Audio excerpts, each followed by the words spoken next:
evening, everyone. I'm PJ O'Neill, serving as Branch Chief for STEM Training in the AuxScout program's Youth Division. Welcome to this month's Tech Talk with the National Hurricane Center. Tech Talks are sponsored by the U.S. Coast Guard, Coast Guard Auxiliary, and the Boy Scouts of America Sea Scout program.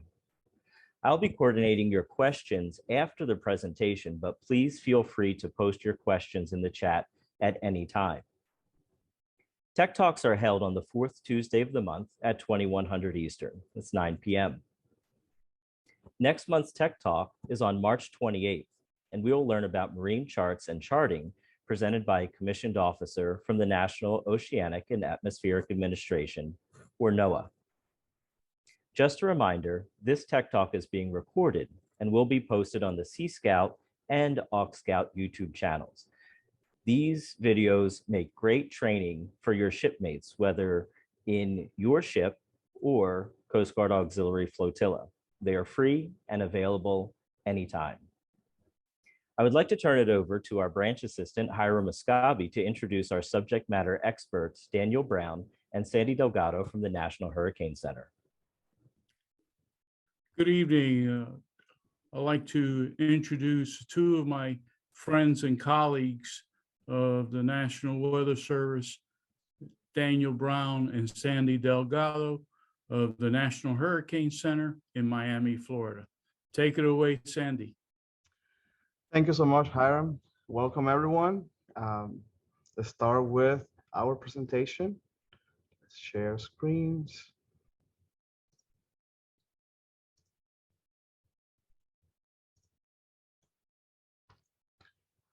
Welcome to the National Hurricane Center, everyone. My name is Sandy Delgado. I'm a forecaster here at the National Hurricane Center, especially in the branch of tropical analysis and forecast. We are part of the National Hurricane Center, and Mr. Brown, Dan Brown, works as a hurricane specialist, also a warning coordinator, meteorologist for the Hurricane Specialist Unit. Go ahead, Dan. Hey, good evening, everyone. Again, as Sandy mentioned, I'm Dan Brown. I'm one of the hurricane forecasters at the National Hurricane Center. There are 10 of us that are hurricane forecasters. And unfortunately, I picked up a cold over the weekend, so Sandy's going to lead us through most of the presentation, but I'm excited to answer your questions and be here. I've been a meteorologist at the Hurricane Center since about 1993. And I was born in Florida, but grew up in North Carolina. I became interested in weather like a lot of folks that are meteorologists. I became interested in weather very early in my life when I was in kind of elementary to middle school time period. And it really was at that point that I wanted to make it a career. And I went to school at University of North Carolina, Asheville to get that meteorology degree. And honestly, I'm doing my dream job. I can't really imagine doing anything else but what I do, and that is forecasting hurricanes.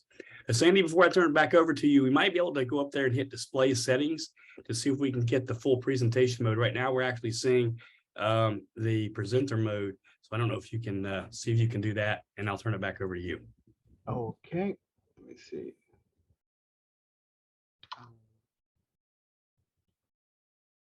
Still have the same. See if you can do the, I can see where it says display settings. If you just hit up towards the top and left. Yeah, if you hit swap display, I think you'll be able to get to it. It might be it could be on the monitor that's to your right and above the ATCF. I think that's where the other display for that PC shows up. Up to your right above the ATCF, there might be the other half of the display. If not, I can share them, Sandy, if you'd like me to. Yeah, because I don't see. So do we stop sharing? Yeah, if you stop sharing, I can share. I think I have this presentation here. Or I can share the screen instead of the presentation. That may be better.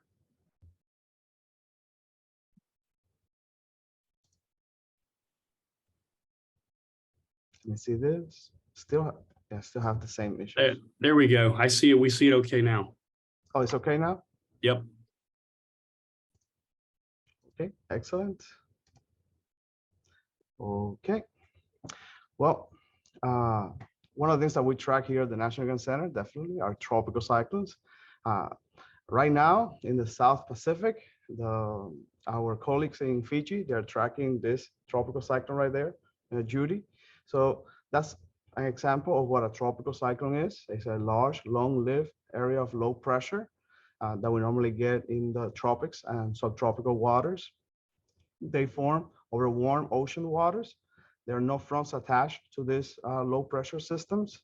They usually have a well-organized area of convection, especially when you have a well-organized hurricane, as we can see here in that example, Hurricane Katrina over the Gulf of Mexico. And they have a close surface circulation around a well-defined center. The global tropical cyclone activity, as you can see, worldwide, except for the South Atlantic and Southeast Pacific, we see tropical cyclones develop during the summer and fall months, sometimes in the off seasons, but most of the activity occurs during the warm months of the year. So you can see there's a distinct area of activity that is north of the equator and south of the equator, but not at the equator. And the reason for that is the Coriolis effect, due to the movement of the Earth, or the rotation of the Earth, that allows for these systems to attain those circulations counterclockwise in the northern hemisphere and clockwise, as we can see in this image, in the southern hemisphere. Exactly as I was mentioning, the areas of where we see most of the activity in the northern and southern hemisphere, in our parts of the world, in the Atlantic Ocean and Eastern Pacific and Central Pacific, they're called hurricanes. Same systems in the Western Pacific, they're named typhoons, or they're called typhoons. And in the South Indian Ocean and South Pacific, they're called tropical cyclones. In the North Indian Ocean, they're called cyclonic storms by India, but all of them are still the same areas of low pressures with organized convection and strong winds around the center. As you can see here, the historical tracks of these tropical cyclones in the Atlantic and Pacific.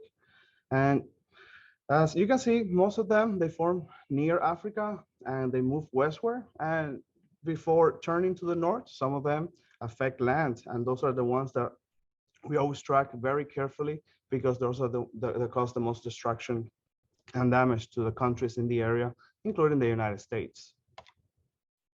The tropical cyclone classification, we rank them as a tropical depression when the winds, you have a well-defined system or some organized convection, and the winds are less than 39 miles per hour. When it becomes a tropical storm, it's between 39 and 73 miles per hour, those winds. And a hurricane is already when the winds have reached 74 miles per hour or greater. A major hurricane, category 3 hurricane, 4 or 5, is when the winds are greater than 111 miles per hour. And those are the ones that cause the most destruction, as we saw last year with Hurricane Ian here in Southwest Florida. So where's the National Weather Center located? Well, we are in Miami. We forecast tropical cyclones across the Atlantic, tropical storms and hurricanes, and the Eastern Pacific. This building is constructed to survive the impact of a Category 5 hurricane. Aside from the strong construction, we also have hurricane shutters to provide an extra layer of protection. The building opened in 1995, and that was 3 years after the previous building was destroyed by Hurricane Andrew that was located in Coral Gables. Right now, we are in the Florida International University campus, which is in Western Miami-Dade. And what is the National Weather Center? Well, as here the details say, we tell the boaters, the big ships, and other people that spend time on the ocean what the weather will be like, especially when we have tropical cyclones that are expected to develop or have already developed, and we are tracking their movement and their intensity forecast. The National Weather Service, we have 122 offices across the continental United States. Alaska, the islands of Hawaii, Puerto Rico, Guam, and also another. We have an office also in American Samoa.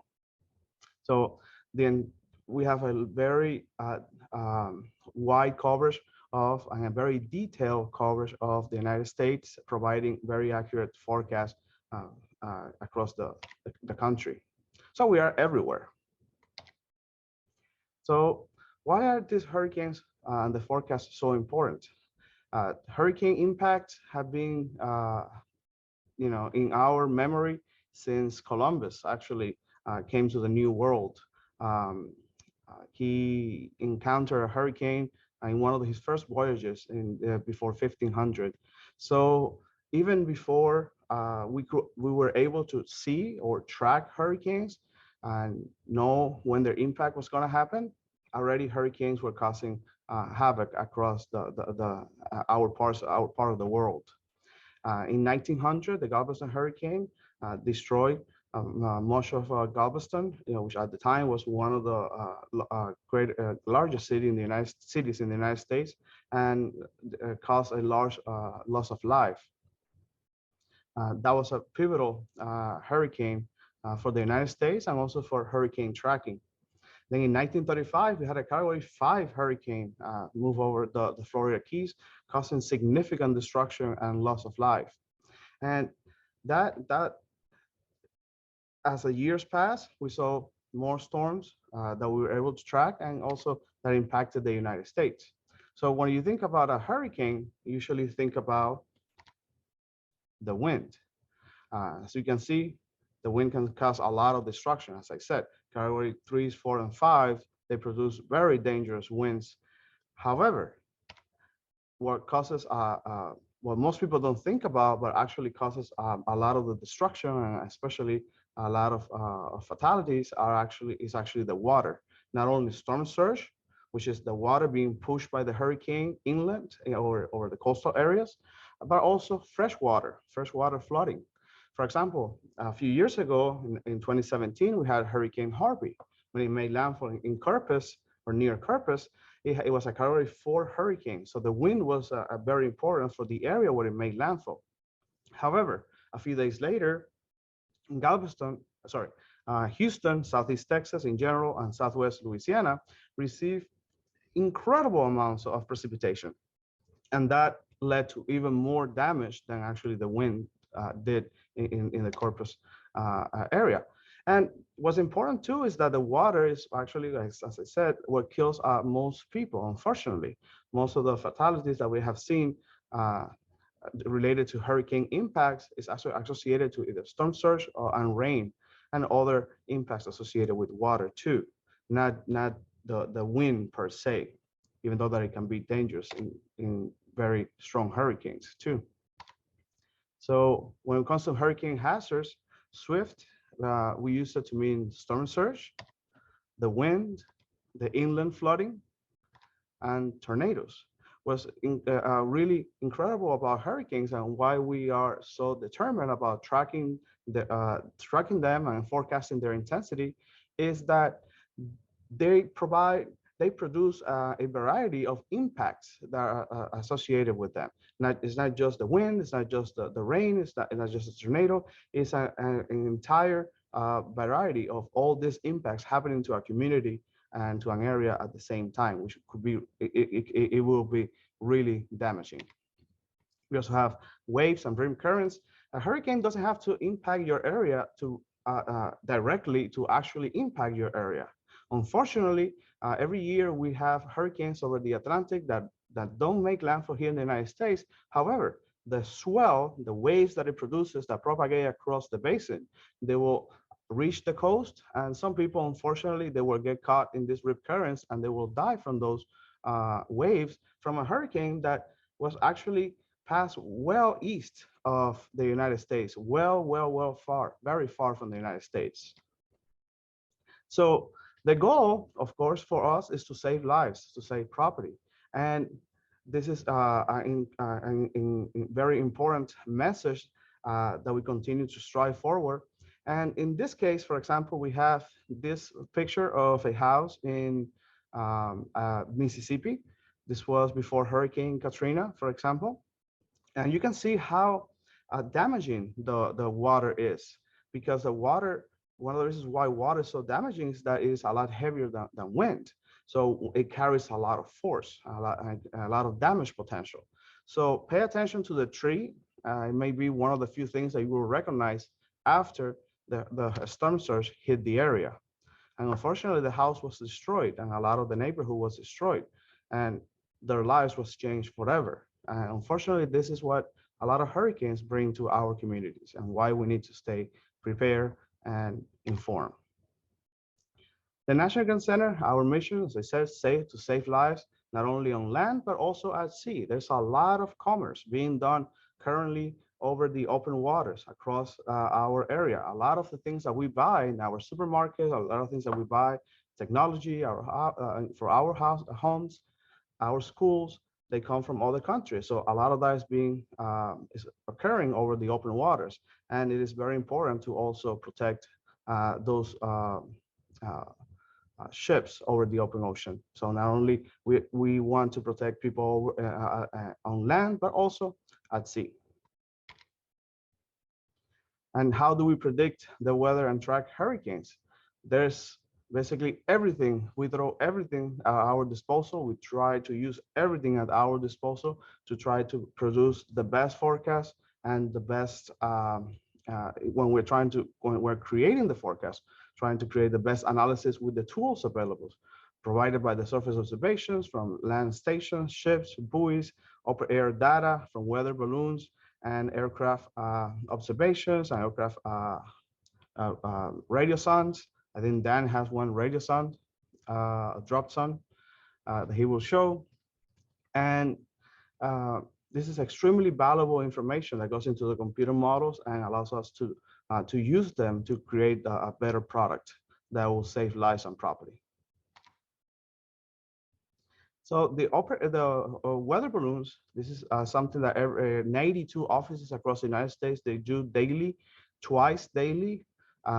In the case of a expected weather event, a significant weather event, whether it's a tornado outbreak or sometimes a hurricane, that may be increased to 4 times daily to provide more information to get that is fed into the computer models and provide a better forecast. These weather balloons observations, they go all the way up to the upper atmosphere, where, as you can see in that picture, it looks pretty small, but as you go up into the atmosphere, there's less air. So the balloon, that compressed air, either helium or hydrogen, is able to push out with a lot more force, and actually that balloon will expand to about the size of a house. And once it gets to about at the surface, we're about 10-13 millibars. Once it gets to about 100 millibars, it will burst, and a parachute will deploy out of the radio sonde, and it will come down to the surface. In the meantime, as it's going up, it is recording temperature, humidity, pressure, and other information that we need for the computer models to provide a better, more detailed forecast. And this everything at our disposal was geostationary and polar orbiting satellite provide crucial information when it comes to hurricanes. Not only it allows to see us hurricanes, like we see right there, that's a satellite, that's a visible satellite image.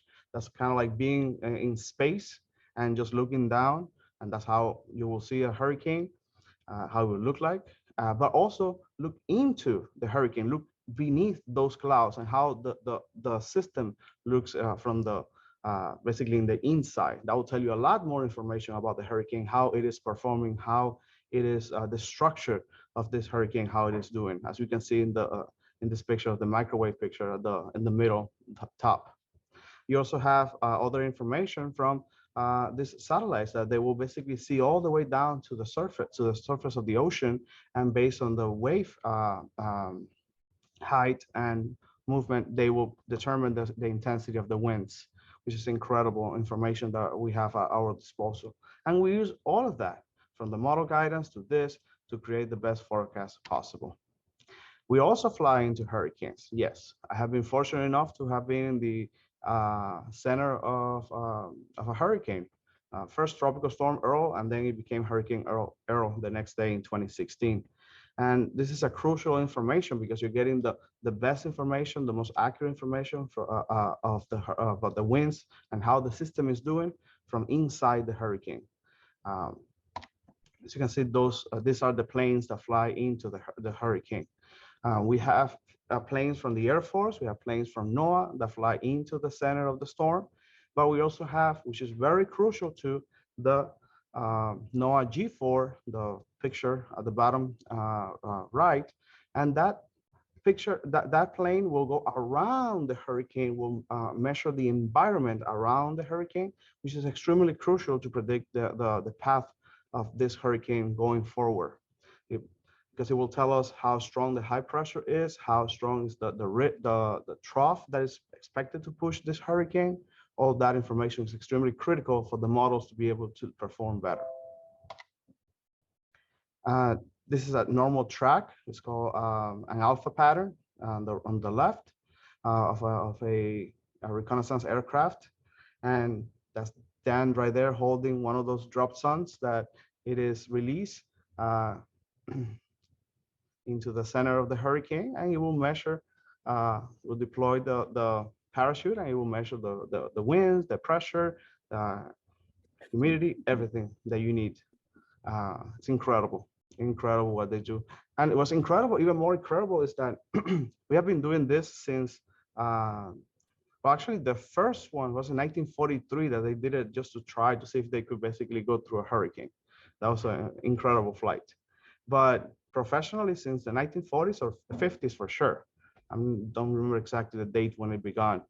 And before it, they were flying below cloud level, which is incredible that they were doing that back then.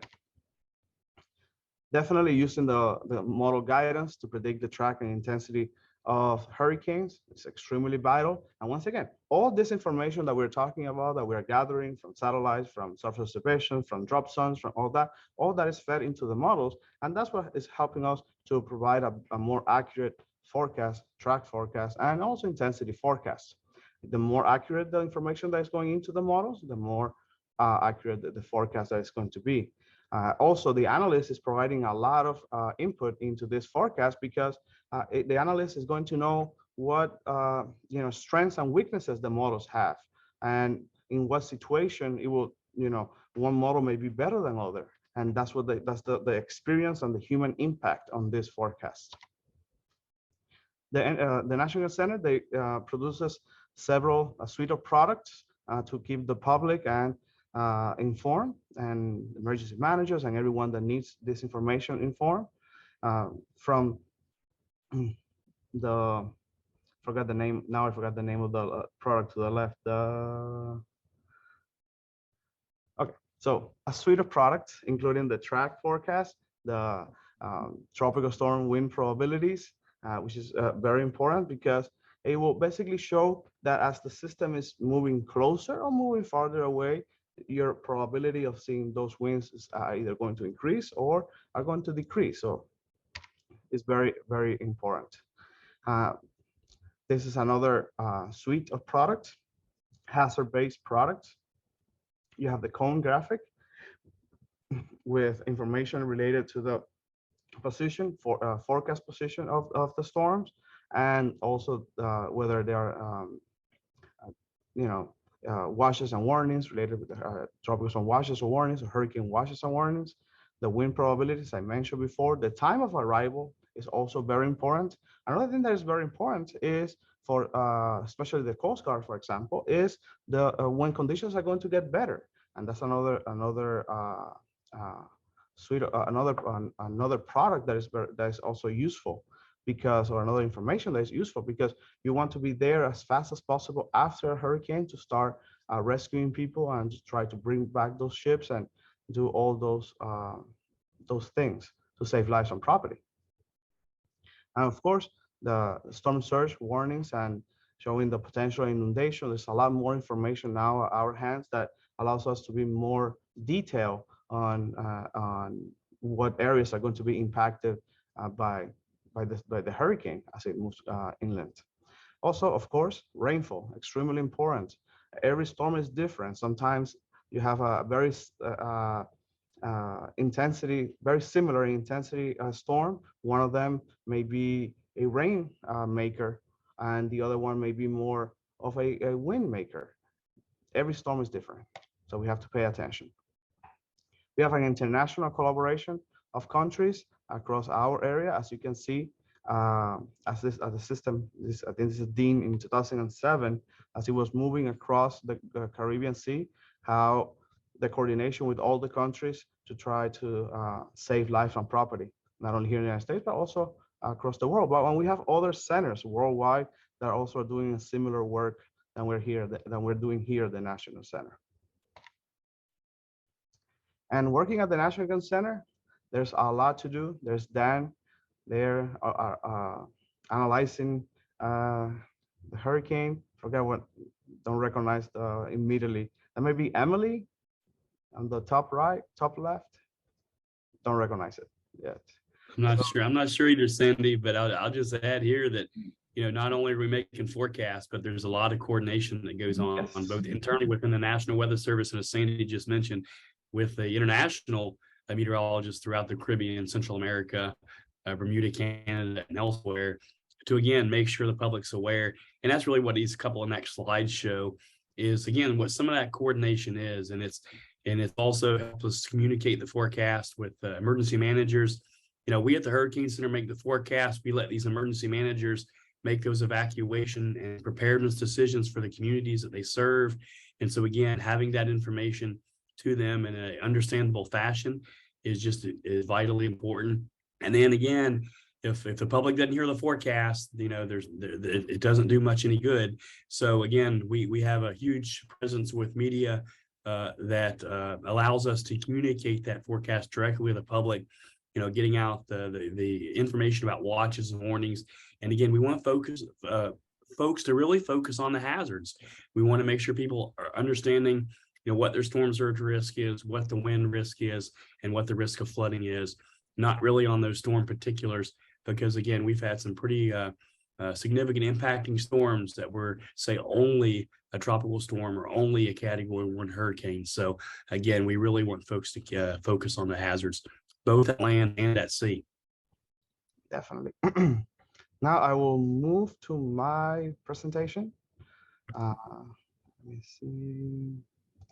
Sandy, you did a great job with those slides on short notice, so thank you. And No problem. I was off camera and coughed a few times, so I'm glad you took over. Perfect. Let me see now. I don't know. While he's switching slides, I don't know if we have any questions we could start to answer. If not, we'll let Sandy. But I'll let you go ahead and switch your slides, Sandy. That's a good point. Try to switch slides. About a quick question while Sandy's switching sides. So a hurricane coming towards the east coast of the United States, hurricanes feeding or tropical depressions feeding off warm water. People that live in a colder climate, say further up the coast of the Northeast, and their average ocean temperatures are cooler, are they in the clear zone? Are they safe from hurricanes? No, we can get significant impacts from tropical storms and hurricanes, and even in the remnants of these storms all the way up into Canada. In fact, last year we had a Hurricane Fiona that transitioned into what we call a post-tropical cyclone, meaning it lost that core thunderstorm activity, but it still had very strong winds and actually over a much larger area. And that storm ended up impacting portions of eastern Canada and caused quite a bit of damage and destruction there as well. So even locations up in the Northeast US and Canada have to be aware of these storms.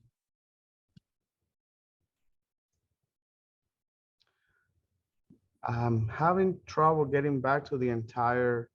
I've only see you guys. I don't see the rest of the Zoom. Let me see if I can share them real quick, and you'll just have to tell me next slide, Sandy.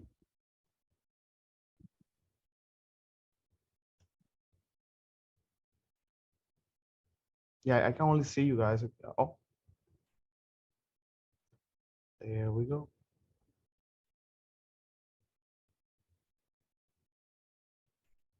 Does that look good? Yes, excellent. Just tell me next slide. Okay. Well, once again, welcome everyone. Yeah, next slide. Um, so I was born in Cuba. I came to the US with my family in 99. I was 12. It was right after Hurricane Irene moved over my hometown, and became fascinated. But I've always loved science, but at that moment, hurricanes became like number one thing. And since then, it's the love of my life. Let's put it that way. I graduated from a local high school here in Miami, and also from a local high school. That this is the university that is here. That I mean, the National Center is in the campus of this university, FIU, Florida International University. While working on my bachelor's, I started working with Dr. Chris Lancy on hurricane reanalysis, and that was like a dream come true, because then I was able to get my hands on past hurricanes, and I felt like a detective trying to gather as much data as possible from this long lost or long in the past hurricanes, and do a reanalysis based on our current understandings to how the track and intensity would look like if the system had occurred today. And it was extremely valuable experience. And after that, I started working in the private sector for companies called StormGeo. However, soon thereafter, I got the opportunity to come into the weather service, and I worked for the Key West Weather Office for 3 years. My send-off to Taft B was Hurricane Elsa that passed west of Key West. I stayed working there past the time that I should have been working there. I should have been working in here at the National Hurricane Center just before Elsa, but I stayed there helping them through the storm. And literally, I finished on July 6th. I drove up here to July 7th, and July 8th, I was working in Taft B. So since 2021, I have been working in Taft B. This is part of the Marine branch here at the National Hurricane Center. We provide the forecast. Next.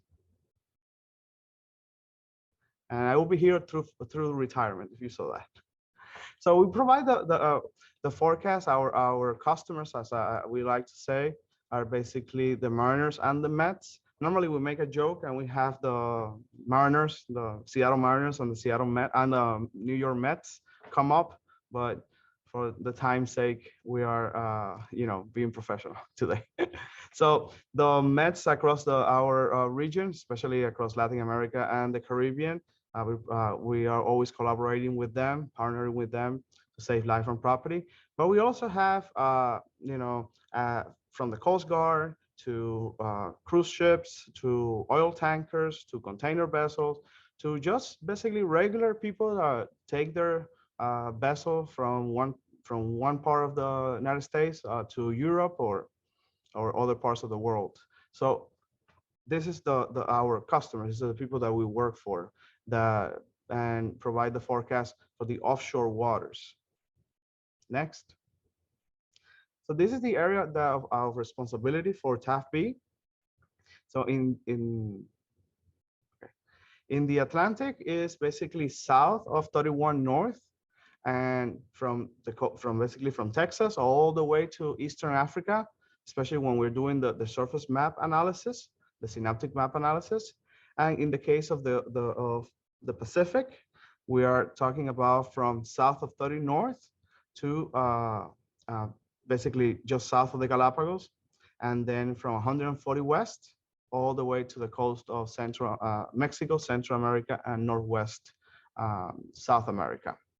Of course, within this area, we have other, like as you can see there, smaller boxes, and that's basically to provide a more detailed information of the weather conditions occurring in that area, because those are the areas where you have a greater amount of ship traffic.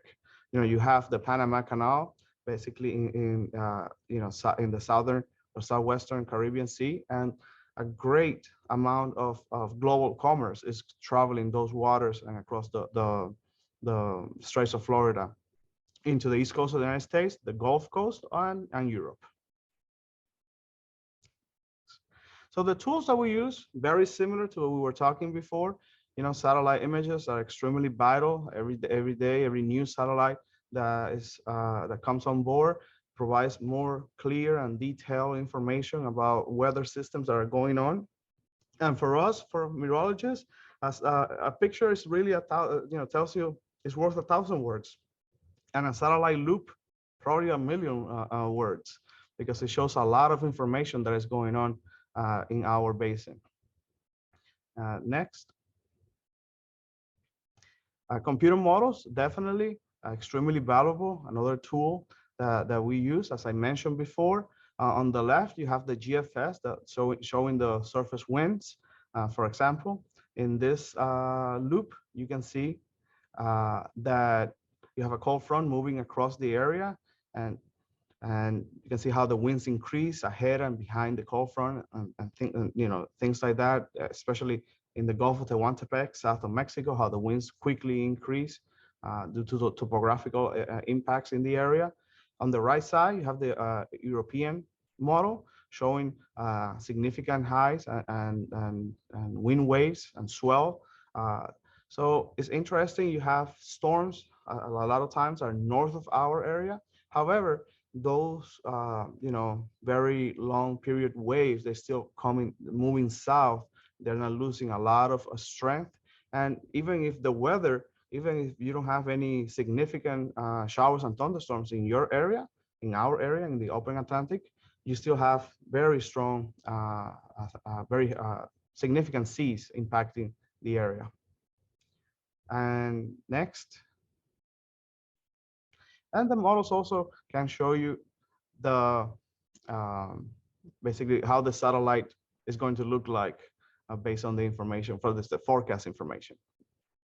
It's valuable sometimes, especially one thing that's valuable about the satellite image in the case of tropical cyclones, for example, is that sometimes you have tropical cyclones that they are not exactly tropical in nature. They may have a blend of extratropical, basically a non-tropical mid-latitude weather, as we see in the northern United States and Canada, and tropical, as we see in the tropical waters.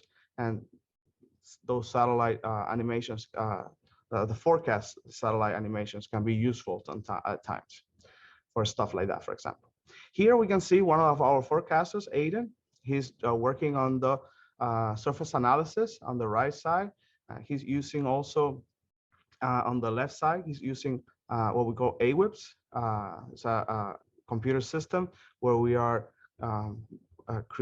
taking all the information that we're talking about, the model data, the surface observations, the satellite observation, and we are sometimes blending some of the models to make or create the best forecast possible. So we'd like to start from a good beginning. So basically have the most accurate information, the most accurate representation at the beginning, and that would likely lead to an accurate forecast going forward. The surface analysis is used across the United States by meteorologists, and the Caribbean too, of course, and Latin America by meteorologists, and also by ship captains, because the satellite loop, the surface analysis can tell you a lot about what's going on weather-wise. If you have a high pressure, that's usually associated with fair weather. If you have low pressure or cold front, associated with bad weather. So it's a simple technique. Sometimes it gets very active in our area. In this case, here we have a forecaster, Gladys Rubio, and she's working on late September of last year, and we have Hurricane Ian just had moved north of Cuba. So in this case, one of the things that we do at the TAFB is that we provide the Dvorak analysis to the hurricane specialist. And the Dvorak analysis is a technique that was developed in the 70s, and it's just basically, it has some rules that you apply to the satellite image, and you look at and based on the organization of the system, of how the system looks, it will assign an intensity or determine an estimate of the intensity. And it works really, really well. the way that the analogy that I always use is that you know, you have a baby chicken, and a big chicken, and a middle chicken, and you know more or less the ages just by looking at the picture of the chicken. Hurricanes are, in that sense, they're kind of like that. Based on the organization, you can more or less know how strong they are. Next one. We also do research here in TAFP. Here are some of, we have students sometimes in the summer. Delian, for example, she was here working on expanding the Atlantic hurricane database for the adding a radius of maximum winds. I try to keep up with research too, read the latest information, try to do some research on my own, especially with hurricane reanalysis. I try to help keep helping with that. Aiden, for example, he's working on a tropical wave product, doing something new with AI to try to track this phenomenon across the basin that sometimes develop into hurricanes. Now, all the information, that we produce, all the graphics, everything, all the data, wouldn't do any good if it doesn't reach the people that need it and at the right time, and for them to make the right decisions, to understand what we're talking about so they can make the right decisions. So if we have to inform the public through social media, through TV, through phone interviews, we will do that too. We also inform our partners. We do, when we have a situation like a hurricane like that, like Ian, every time that the Coast Guard needs a briefing, where they are ready for them with the latest information. So they can, like I said, they can act properly, not only before the hurricane, but also try to get back to rescue people after the hurricane. So all that information is extremely valuable. Like I said, we're in social media too. We have a Twitter account where we try to provide the latest information about, you know, in case we have a gale warning, so winds of 34 knots or greater. If we have high seas, especially 12 foot or greater, our customers basically really value that information. We also are doing briefings twice a week, and that we're making them available on our YouTube page. And that basically goes over the most significant weather conditions that are going to be occurring over the next 5 days. So if you are a mariner, either just going out fishing over the open waters, or you know, it's an oil tanker, this is a really quick way of basically just noticing what are the areas of potential harm over the next 5 days. And when all this information that we provide comes together, then we can see that the information, the action taken saves lives and property. For example, this is Hurricane Delta in October of 2020. And as the system was moving into the Northwest Gulf of Mexico, you can see all the ship traffic that was going on. However, as you keep moving forward, you can see as the hurricane moves into the Northwest Gulf, how the ship starts moving away. Some of them are still too close, but most of them have moved away from the track of the hurricane, taking shelter. And then as the hurricane moves inland and dissipates, ship traffic returns to normal. So this is what an accurate forecast, and also an accurate or a rapid and quick decision makes, you know, allows people to basically get out of harm as fast as possible, and then return back to normal as fast as possible too. Extremely important. However, when the information is not necessarily either available at the right time, or is not followed correctly, then we have situations of where ships may find themselves in very high seas, and especially crashing waves into the side of the ship, making the ship roll from one side to the next. And this is a situation that we see in this video. As you can see, furniture is moving, swaying all the way around. Unfortunately, people are also swaying all the way around. And unfortunately, nobody died in this situation, but there were some significant injuries related to this unfortunately event that happened off the coast of Norway a few years ago. And this is, this is why it's so important to follow the latest information and to have the latest information available. And this is our crew. We have 18 forecasters here in TAFB. We come from many different backgrounds, from many different countries, very different, interests, and we have different hobbies, and most of us like to travel. So that's one thing that we have in common. But we have a great group that's always very dedicated to our mission of saving lives and property. And sometimes, next one, sometimes we also have incredible visitors. Sometimes the president visits, sometimes the vice president. In this case, you have Vice President Kamala Harris last year visiting us. The entire government is very, very responsive on trying to save lives and property, and they know that we are doing the best job possible trying to accomplish this task. And the next one. So thank you very much, and we'll take questions. 15 minutes to go. Perfect. All right. That was excellent. So we do have a few questions that have come over. Now I'm going to kind of combine two questions here because they're more meteorology based than perhaps hurricane specific. So dealing with tornadoes, is it true or is it more fiction that tornadoes can actually suck the windows out of a house? And part two of this, to tie in hurricanes, can hurricanes lift up big animals with their wind speeds, something like a cow or a horse? Dan, do you want to take this? Sure, I can start. With tornadoes, I mean, the pressure does get very low, but it really is the wind speeds of the tornado and of the hurricane that actually do the damage. So it really doesn't help to go and start opening up windows before a tornado or hurricane. In fact, what you want to do is really cover your windows. Here in South Florida, where Sandy and I live, we do get hurricane impacts here in South Florida, in the Miami area. And all the homes that are here come with either impact windows, or we have shutters that we put on, which are very sturdy steel panels that go over our windows to help protect our homes. And when you talk about whether animals can fly around, I would say yes, that's true. Hopefully, if there are any animals out, they're brought inside and shelter as well.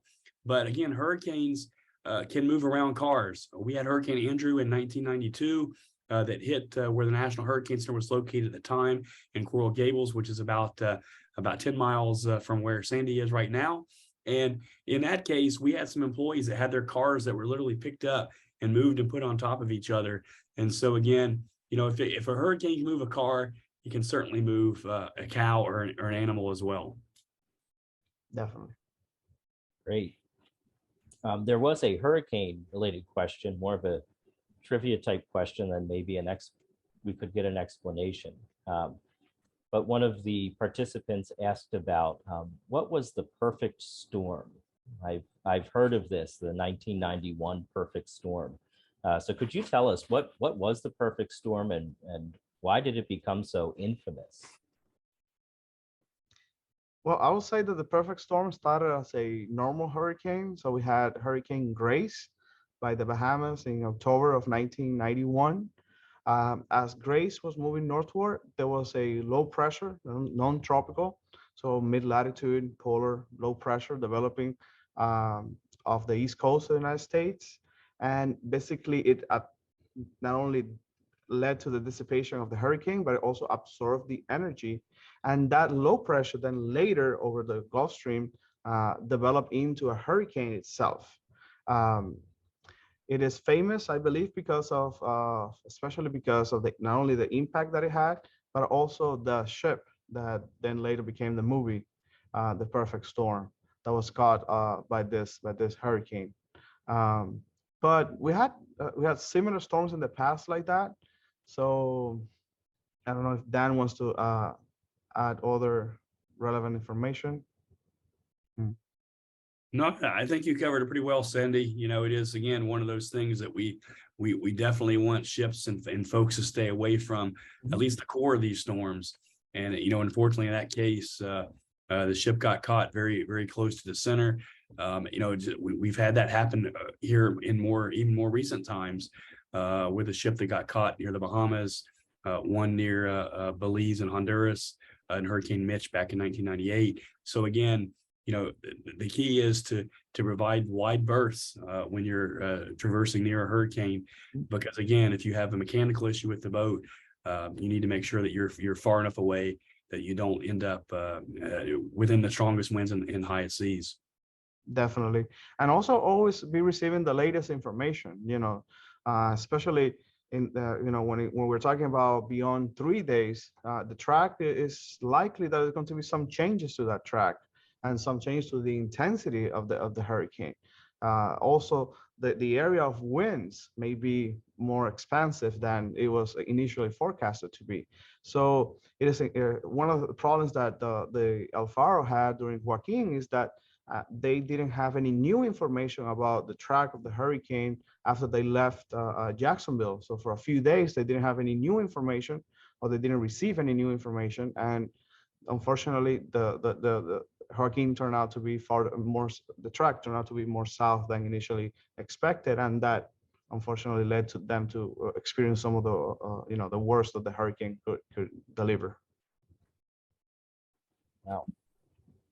Kind of on that vein, there was a comment in the chat for those more technically inclined. There's the NHC RSS feeds to watch the information products as they're issued. Can you explain a little bit about that?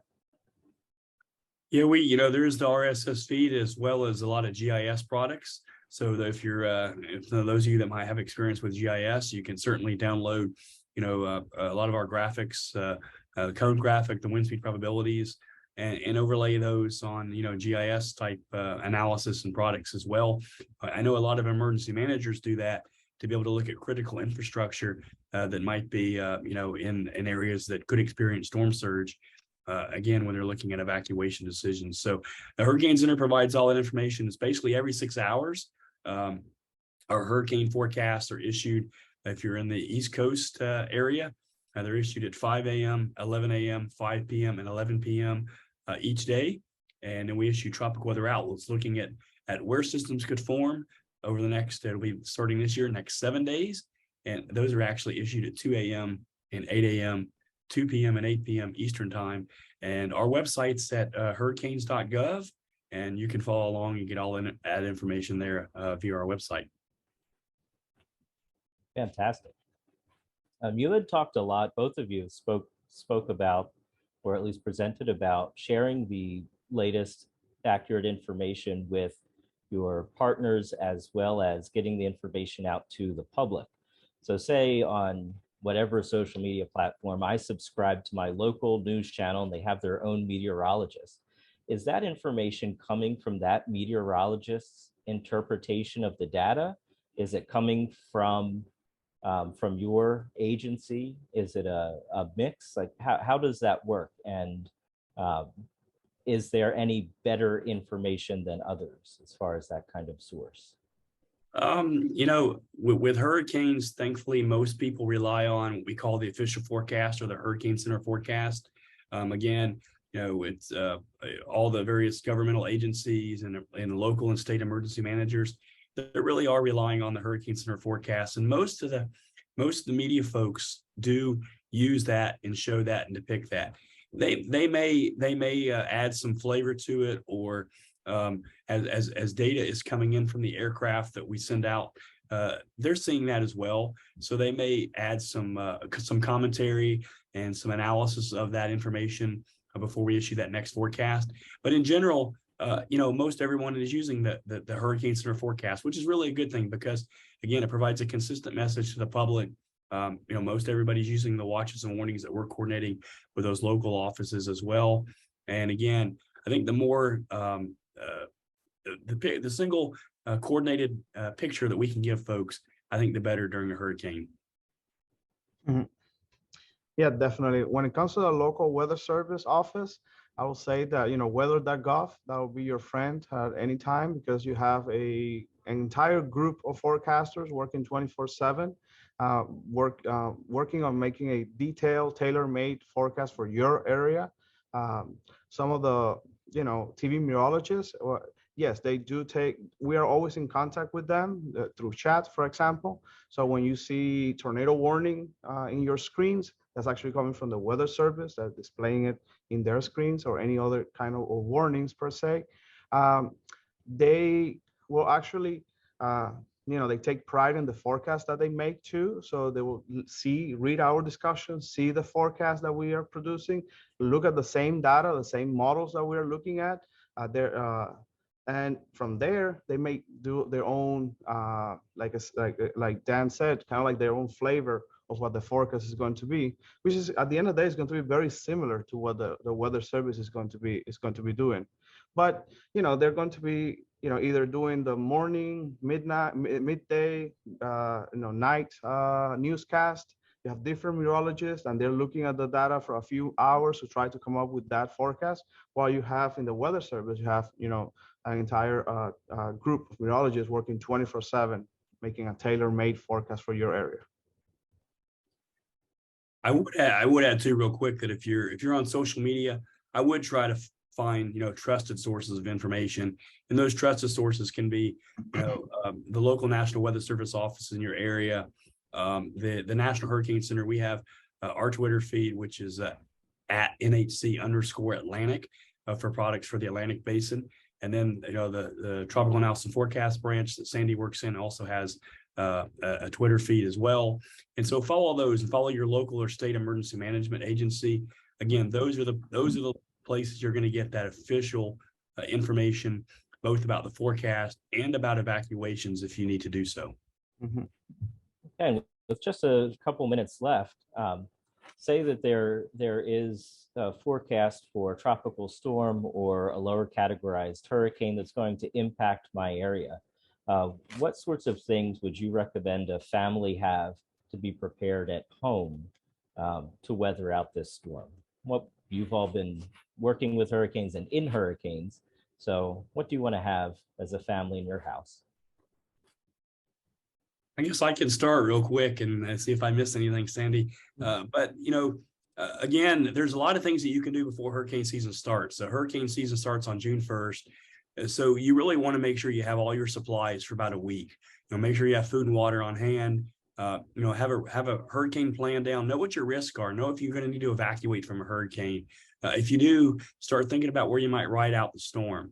Is there going to be at a neighbor's house outside the storm surge evacuation zone, or is it going to be at a friend or family's home? You don't have to travel hundreds of miles to move out of the storm surge zone. You may only have to move, a matter of a few miles in a lot of cases.